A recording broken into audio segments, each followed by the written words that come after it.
I found out I was adopted when I was 12. It was a typical Saturday morning, and I was rummaging through the attic looking for old board games. Instead, I stumbled upon a dusty box filled with papers. Curiosity got the better of me, and I opened it. Inside were adoption papers, letters, and a few photographs of people I didn't recognize. My heart raced as I pieced together the truth. I remember feeling a mix of emotions, shock, confusion, and a strange sense of relief. For years, I had felt different, like I didn't quite fit in. Suddenly, everything made sense.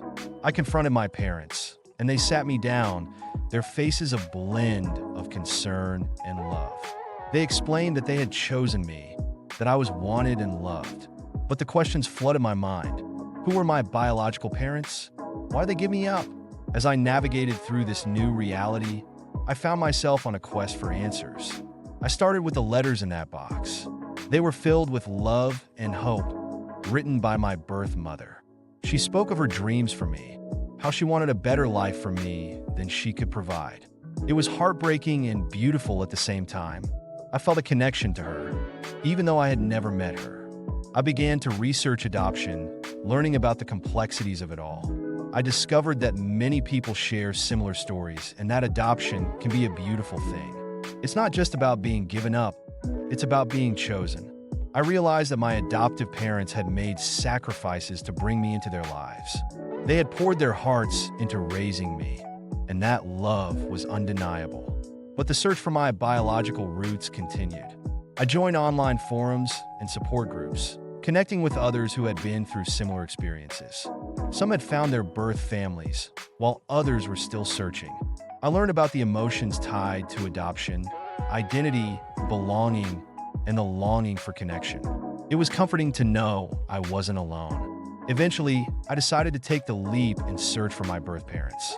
I signed up for a DNA test, hoping it would lead me to answers. When the results came back, I was overwhelmed. I had matches, cousins, aunts, and even a half-sibling. I reached out to them, and the responses were heartwarming. They welcomed me with open arms, sharing stories and family history. Meeting my half-sibling was surreal. We looked alike, shared mannerisms, and had similar interests. It felt like finding a missing piece of myself. We talked for hours, sharing our lives, and it was as if we had known each other forever. Through this journey, I learned that being adopted doesn't define me. It's just one part of my story. I carry the love of my adoptive family and the newfound connections with my biological family. I've come to embrace my identity, understanding that I am a blend of two worlds. Adoption is complex, filled with layers of love, loss, and discovery. It's taught me resilience and the importance of understanding where I come from. I've learned to celebrate my unique journey, knowing that every twist and turn has shaped who I am today.